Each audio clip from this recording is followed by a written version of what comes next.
Every day in 1,000 different ways, we are trying to improve ourselves by learning how to do things. Now, if knowledge is power, if knowledge is the forerunner to success, then why do we fall short of our objectives, settling for a life of existence rather than a life of substance? While there may be many answers to this question, the fundamental answer is the absence of discipline. Self-discipline. Consistent self-discipline. It doesn't really matter how smart you are or how much you know if you don't use it. It doesn't really matter if you attended every seminar that comes to town if you don't apply what you've learned. Apply our knowledge, study the results, refine our approach. Finally, our knowledge will inevitably produce worthy results. Pretty soon, we'll find that we're swept into a spiral of achievement, a vertical rise to success. But for this whole process to work for us, we must first master the art of discipline, self-discipline. It takes consistent self-discipline to master the art of setting goals, to master the art of leadership. It takes a consistent effort to truly manage our valuable time, or we'll be consistently frustrated. It takes discipline to conquer the nagging voices in our minds, the fear of failure, the fear of poverty. It takes discipline to keep trying when that nagging voice within us brings up the possibility of failure. The voice of the human ego speaks to all of us. Sometimes the voice of ego says that we should magnify our value beyond our results. It takes discipline to be totally honest, both with ourselves and with others. Every exaggeration of the truth, once detected by others, destroys our credibility. They'll always think we exaggerate, and they'll never quite hold us in the same regard again. It takes discipline to change a habit, because habits are formed a little bit each day, every day, every day. It takes discipline to plan. It takes discipline to execute our plan. And it takes discipline to change either our plan or our method of executing that plan if the results are poor. It takes discipline to ponder the value of someone else's opinion when our pride and our arrogance leads us to believe that we are the only ones with the answers. Discipline is an awareness of the constant need for action and a conscious act to implement that action.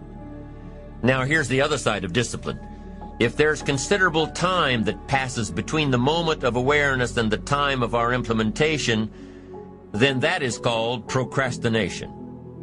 The voice within us says, get it done. Discipline then says, do it now. Procrastination says, later, tomorrow, whenever I get a chance. Do what is necessary to get by or to impress others. In every circumstance we face, we are constantly presented with these two choices. Do it now or do it later. A choice between a disciplined existence, bearing the fruit of achievement and contentment, or procrastination. The rewards for the lack of discipline are immediate, but they are minor in comparison to the immeasurable rewards of consistent self-discipline. For most, we choose today's pleasure rather than tomorrow's fortune. So how can you get rid of the easy distractions?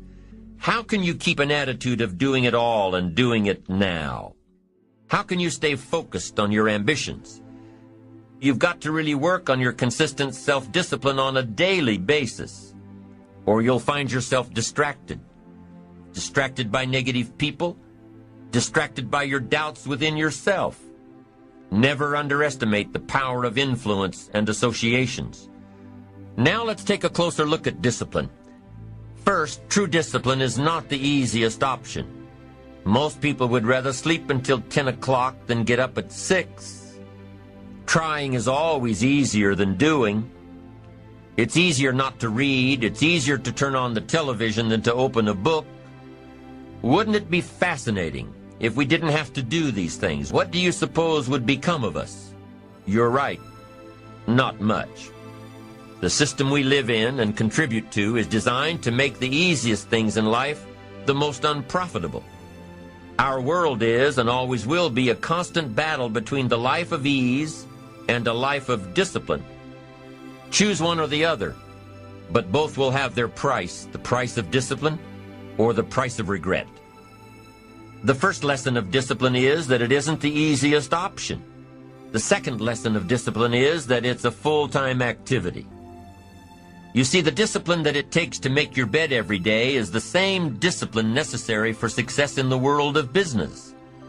If we're disciplined in just one area and lazy in another, guess what? Pretty soon, the lazy side will creep in and destroy the disciplined side. Consistency cannot be inconsistent. We tell our kids that the TV is rotting their minds, yet we spend our evenings in front of it. Do as I say, not as I do. This is inconsistent. The only thing worse than one who is inconsistent in applying their self-imposed disciplines is one who has never considered the need or the value of discipline at all. These people seem to wander aimlessly, leaving behind a trail of broken friendships, unfinished projects, and unfulfilled promises. Here's the third step to becoming consistently self-disciplined. Number 3 simply says, for every disciplined effort, there is a multiple reward. It's an extension of the biblical law that says if you sow well, you reap well.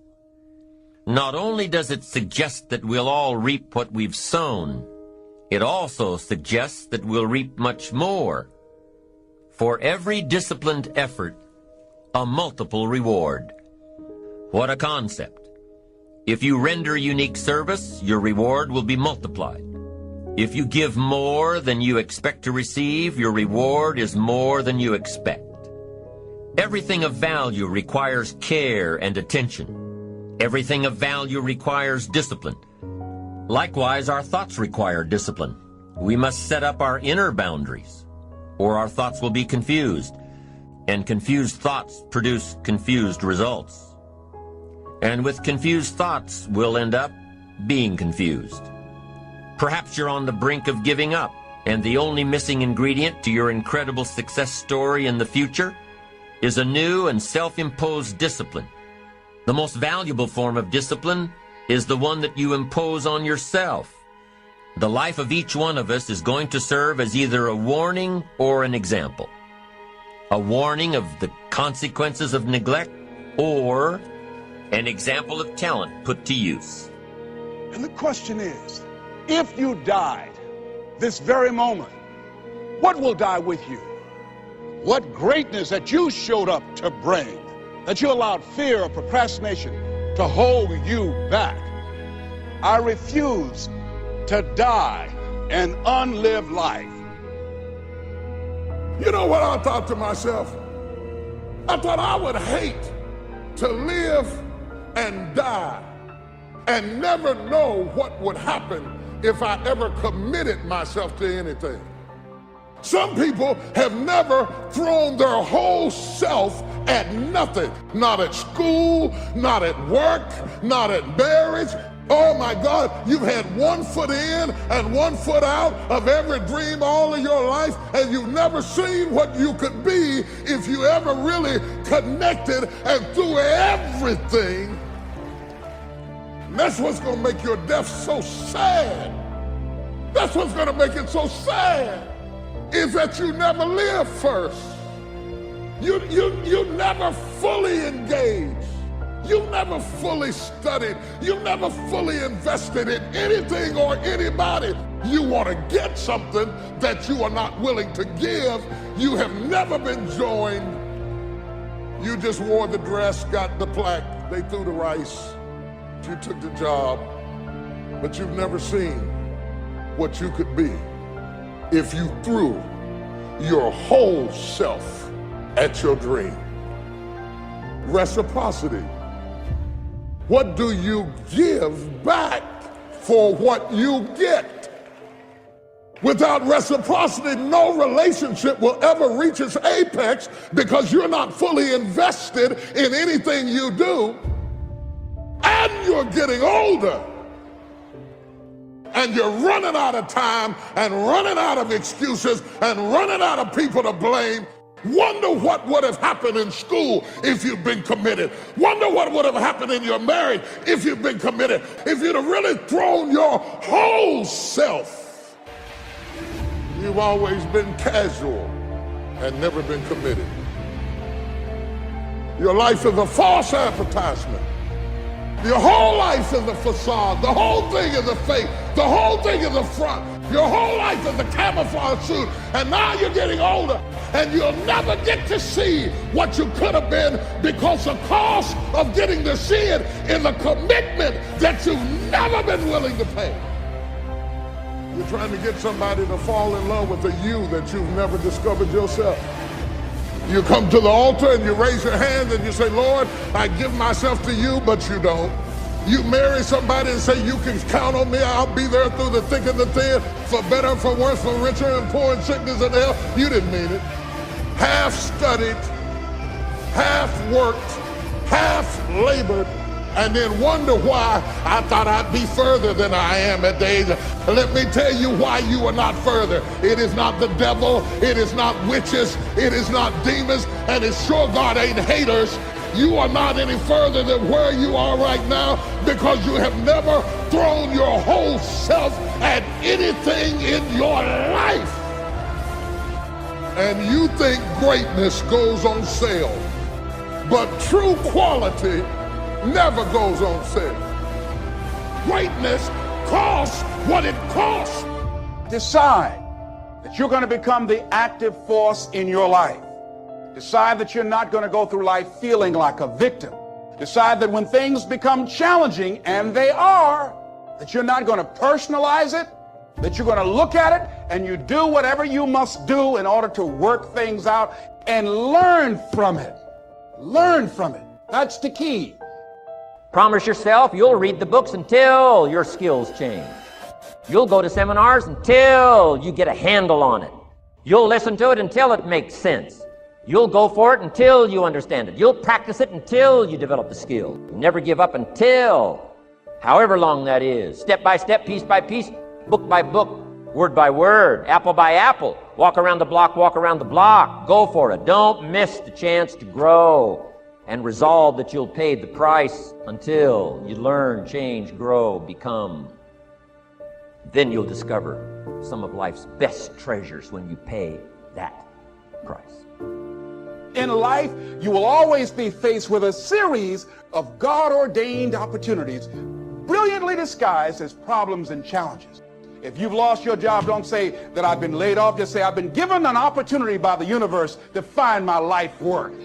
Now you're taking it from a different perspective. Now you become an active force in your life. Now you are the one, rather than running from things as they begin to change, you become a change driver, because you know that you've got the power within you to make the difference. This force, this power, this energy that you have, that's more powerful than anything that can ever happen to you. You're more powerful than your circumstances or anything that you can experience right now. Decide that you're going to commit yourself to act on your ideas, to become happy. Commit yourself to live your dream. Commit yourself to become the architect of your future. And it really, as you begin to operate out of this consciousness, you begin to experience a different level of living in terms of commitment. He says, until one is committed, there is hesitancy, the chance to draw back, always ineffectiveness. See, until you are willing to jump out there. Somebody asked me, how do I do that? I said, no. You don't need any answers now. You need to make the commitment. Once you make a commitment, then life will give you some answers. You can't decide just going to sit on the side of the pool and just stick your toe in. No, you've got to be willing to make the leap. Most people don't want to do that. They want to sit on the side and say, tell me, is it cold out there? Is it rough out there? Come on out and see. See, no, you want to decide to make that commitment, because then that's when you become involved in the learning process. There's one elementary truth, the ignorance of which kills countless ideas and splendid plans, that the moment one commits oneself, then providence moves too. All sorts of things occur to help one that would never have otherwise occurred. Whatever you can do or dream you can do, begin it. Boldness has genius, power, magic in it. Begin it now. I read a book by Dr. Johnny Coleman that says, it works if you work it.